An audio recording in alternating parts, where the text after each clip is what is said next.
பிறந்த மண்ணை அள்ளித் தின்றேன் உன்னை காணும் முன்பு. நீ நடந்த மண்ணை அள்ளித் தின்றேன் உன்னை கண்ட பின்பு.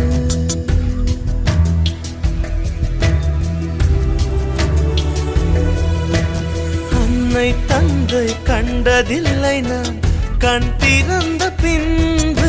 என் அத்தனை உறவும் மொத்தம் கண்டேன் உன்னை கண்ட பின்பு. என் பயணமோ தொடங்கவே இல்லை, அதற்குள் அது முடிவதா விளங்கவே இல்லை. நான் கரையாவதும் இல்லை நுரையாவதும் வளர்ப்பிறையாவதும் சொல்லில் உள்ளதடி.